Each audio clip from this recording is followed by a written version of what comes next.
Bet tai gal popieriukai ir su raidėmis ir su taškuočiu. Ir čia. Man lėdinys. Gabasas padarytas.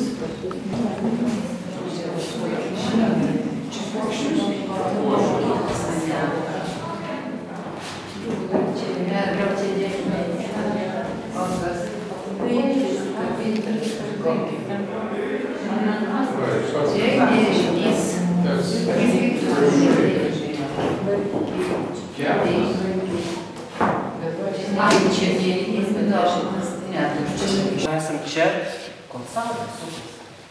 Tai būkime kartu, nors neilgai, nors tik truputį, kol laikas būti, kol saulės ratas sukas. Kaip padėkoti jums už jūsų paramą, už jūsų rūpestį, už jūsų globą, už jūsų nuoširdumą. Tiesiog pabūkime kartu šviesos ir muzikos elegijai. Ir paklausykime kartu koncerto, kurį mums dovanoja duetas Duo Strimaitis.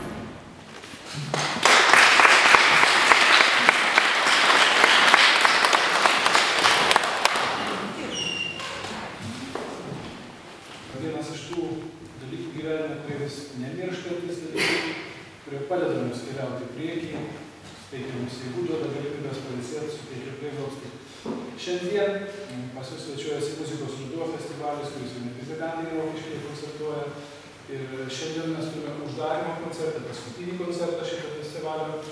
Ir norime jums pristatyti šiek tiek tą festivalį, jeigu matėte čia programėlės, gal kas turite, kas neturite, dar šiandien rasite. Šį festivalį rengia Lietuvos kompozitorių sąjunga. Kartu, kad mes šiandien susibūrėm ir taip puikiai praleidom vakarą. Mes Nijolę šiandien pavadinom padėkos tokiu vakaru, nes ne taip dažnai taip galim šiandien susibūrti, artėjant metų sandorį. Ir tikrai mes turim padėkoti galbūt likimui, gal patys savo, Dievui, kad mes esam čia, kad dirbam Rokiškyje, kūriam Rokiškio žmonėms, galų gale patys savo, kad gyventumėm gražiau, kad mūsų aplinka būtų gražesnė. Šiandien negaliu pasakyti, Nijolė turbūt padėkos, kad kyla iniciatyvos, visuomeniškos iniciatyvos iš žmonių.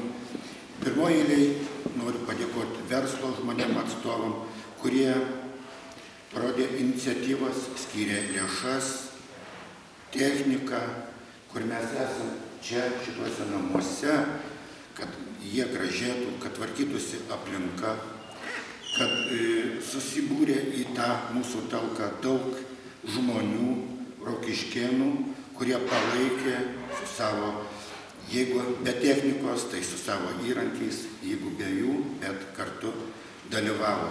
Šiandien dalyvauja redakcijos darbuotojai, akcininkai, kurie pastoviai visus metus nušvietė Rokiškio gyvenimą, apie renginius, apie mūsų problemas, gerovės, galų gale problemas, kurios galima bendraujant pataisyti ir yra taisytinos.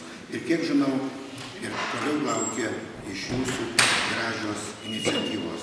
Kaip minėjom, nepastebimai praeina tie metai, ateina labai gražios šventės, šventos kalėdos, naujieji metai, kurių tų švenčių metu, kad ir kaip bebūtų sunku, mes tampam vienas kitam geresni, atlaidesni, nuotaikos geresnės ir linkiu visiems gražių ateinančių švenčių, nes ne vieną kartą dar susitiksim. Galbūt šitame rate taip nebeturėsim galimybių, tad viso ko geriausia, sėkmės, geros nuotaikos, asmeninės laimės ir iki malonių. Amžinasis laikas rikiuoja mus geriems darbams, rikiuoja mus susitikimams, rikiuoja pabuvimams ir šiandieną iš tiesų buvo labai gera mums čia būti visiems kartu.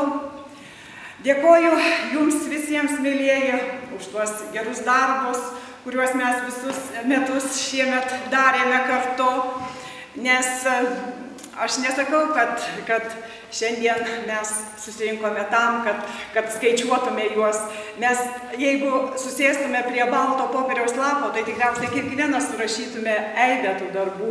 Vieni buvo labai reikšmingi, kiti ne tiek, bet svarbiausia, kad mes visi buvome kartu, dalinomės rūpesčiais, dalinomės džiaugsmais ir sulaukdami paskutiniųjų šių metų dienų esame vėlgi kartu. Taigi, aš manau, kad turėtume jums palinkėti kitų metų pačių gražiausių, pačių nuostabiausių, kad Rokiškis mums būtų mielas miestas, kad mes tikrai nenorėtume niekur iš jo išvažiuoti, kad mes didžiuotumės, kad esame rokiškėnai ir didžiuotumės vieni kitais, kad vieni iš kitų sulauktume daugiau šypsenų, daugiau gerumo, daugiau buvimo kartu, daugiau bendrystės ir aišku, daug gražių mūsų visų kartu nuveiktų darbų. Ir aš dar noriu pasakyti, kad mes jums visiems šiandieną kiekvienam padovanosime po tokį kalendorių, kuriame kaip tik tai irgi mes rokiškėnai, mūsų Rokiškis, mūsų muziejus, mūsų dvaras ir mes visi. O dabar mes...